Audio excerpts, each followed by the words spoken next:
Welcome back students in our YouTube channel Pooja Maths Point. So students, today we will do further concept of algebra of complex number. So students, now let's get started. कल students मैंने आपको बताया था addition of two complex number. तो two complex number की addition के लिए हमें टू कॉम्प्लेक्स नंबर चाहिए. Z1 और Z2 हमने टू कॉम्प्लेक्स नंबर ले लिए.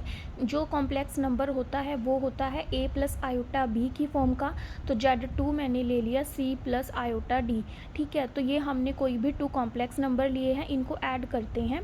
ऐड करने में देखो a ऐड हो जाएगा c में, तो a प्लस सी प्लस यहाँ पर भी आयोटा, यहाँ पर भी आयोटा, तो हम आयोटा को कॉमन निकाल देंगे और हमारा आ जाएगा b प्लस डी. और ये किस फॉर्म का है? Which is of the form capital a plus iota b which is a complex quantity.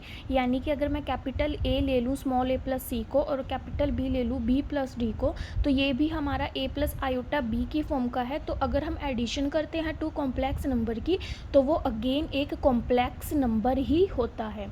ठीक है, तो students now we will start properties of addition of two complex number. तो addition की टू कॉम्प्लेक्स नंबर के क्या क्या properties होती हैं? फर्स्ट होती हैं क्लोजर प्रॉपर्टी, कि जो सम होता है टू कॉम्प्लेक्स नंबर का वो भी कॉम्प्लेक्स नंबर होता है, जो कि अभी अभी हमने कर लिया है. सेकेंड प्रॉपर्टी है द कम्यूटेटिव लॉ. अब देखो स्टूडेंट्स, कम्यूटेटिव लॉ के लिए मैं आपको प्रूफ दिखाती हूँ.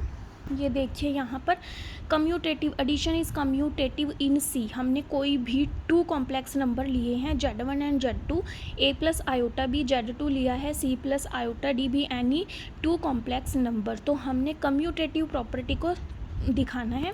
तो कम्यूटेटिव लॉ आपका कहता क्या है कि Z1 प्लस Z2 इक्वल होगा Z2 प्लस Z1. यानी अगर हम Z1 में Z2 को ऐड करते हैं तो उसकी वैल्यू सेम रहेगी जब हम Z2 में Z1 को ऐड करते हैं. तो यहाँ पर आपका Z1 प्लस Z2 से हम स्टार्ट करते हैं. Z1 प्लस Z2 यहाँ तक ये एज इट इज़ है. जैसे मैंने आपको भी बताया था कि इन दोनों को जब हम ऐड करते हैं तो हमारे पास ये आ जाएगी एक कॉम्प्लेक्स क्वांटिटी. सो स्टूडेंट्स, यहाँ पर देखिए a प्लस सी है तो मैं इसको c प्लस ए लिख सकती हूँ. Plus iota b plus D है तो d प्लस बी लिख सकती हूँ. ये इसलिए लिख सकते हैं क्योंकि प्लस के सिंबल हैं दोनों के आगे. a और c दोनों किसके हैं? पॉजिटिव हैं. साइन इनके दोनों के आगे प्लस का है. सो हम इसको ऐसे लिख सकते हैं c प्लस ए और इसको भी d प्लस बी. तो c प्लस ए है plus iota d plus B है. तो c प्लस आयोटा d को हम इकट्ठा कर देते हैं c plus iota d plus a plus iota b. जैसे हमने यहाँ पर इनको खोल के लिखा था ऐड करके, यहाँ पर फिर से ज्वाइन कर दिया. तो ये आपकी वैल्यू Z2 की थी, ये आपकी Z1 की थी. यानी Z1 प्लस Z2 इक्वल हो जाएगा Z2 प्लस Z1 के for all Z1 Z2 belongs to C. यानी कि उन सभी कॉम्प्लेक्स नंबर के लिए जो C में बिलोंग करते हैं. C क्या बताया था मैंने? Set of all complex number. Clear? तो इस तरह से होती है आपका कम्यूटेटिव लॉ. थर्ड होता है एसोसिएटिव लॉ. एसोसिएटिव लॉ के लिए आपके पास थ्री कॉम्प्लेक्स नंबर होंगे Z1 Z2 Z3, और ये होगा Z1 प्लस Z2 प्लस जब हम इन दोनों को ऐड करके Z3 में ऐड करेंगे तो वो इक्वल होगा Z1 प्लस जब Z2 प्लस Z3 में हम Z1 को ऐड करेंगे. कैसे? देखो स्टूडेंट्स, यहाँ पर हमने एक साइड ले ली Z1 plus Z2 plus Z3, ये हमारा ब्रैकेट में है.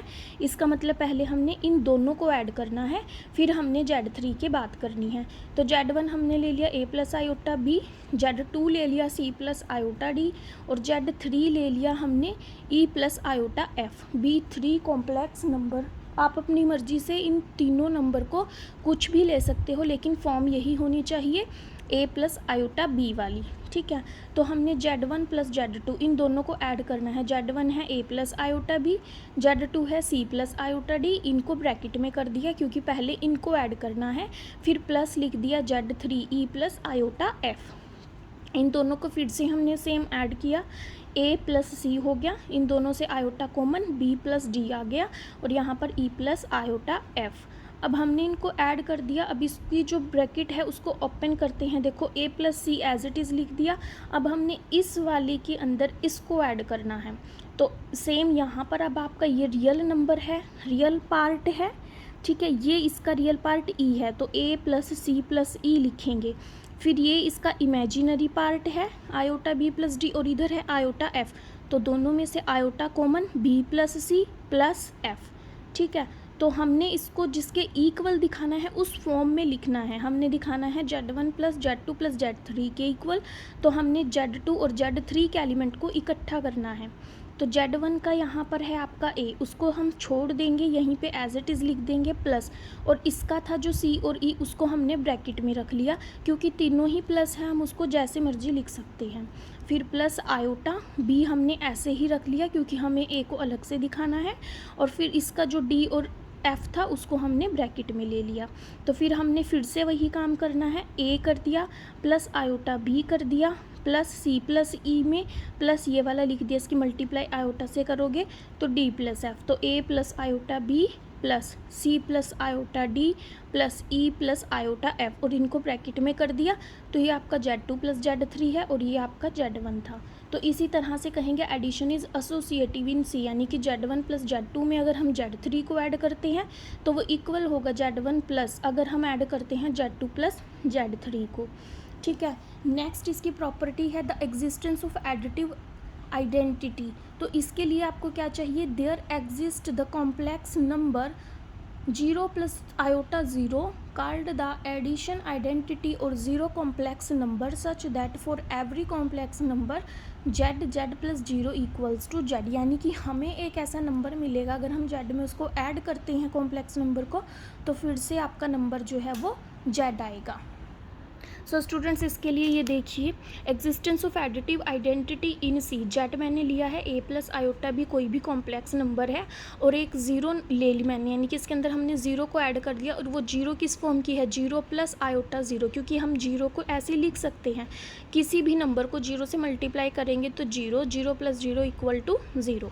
तो z प्लस 0 लिखा, z आपका A प्लस आयोटा भी है, 0 आपका 0 प्लस आयोटा 0 है, तो यहाँ से फिर करोगे A plus 0 plus iota common B plus 0, तो ये आ जाएगा आपका A, क्योंकि 0 में ऐड करेंगे A ही रहेगा, plus iota B equals to Z, यानी Z प्लस 0 किया तब भी हमारा Z आया। और अगर हम 0 में Z ऐड करेंगे वैसे ही जैसे हमने 2 कॉम्प्लेक्स नंबर को ऐड किया था, तो वो फिर इक्वल हो जाएंगे। उस केस में हम करेंगे कि 0 प्लस आयोटा 0 क्या है, इसकी एडिटिव आइडेंटिटी है। ठीक है, फिर फिफ्थ आ जाता है आपके पास the existence of additive inverse. तो existence of additive inverse in C क्या होता है कि हमारे पास एक नंबर होगा जिसको हम ऐड करेंगे अगर Z के अंदर, तो हमारे पास आंसर 0 आए। तो Z अगर मैंने A प्लस आयोटा B लिया है जो कि कॉम्प्लेक्स नंबर से लिया है, तो माइनस ऑफ Z क्या आ जाएगा, minus A minus iota B। दोनों को जब हम ऐड करेंगे तो ऑब्वियस है, ऐड करेंगे माइनस का सिंबल ही है बीच में, तो 0 आ जाएगा। ठीक है, A में से A गई 0, B में से B गई 0, और आयोटा 0 क्या होता है, 0। तो हम इस तरह से लिख देंगे minus Z plus Z equal to 0 and Z plus minus Z is equal to 0। तो additive inverse of a complex number Z is minus Z। So I hope आपको जो एडिशन की सारी प्रॉपर्टीज़ हैं ये क्लियर हुई होंगी।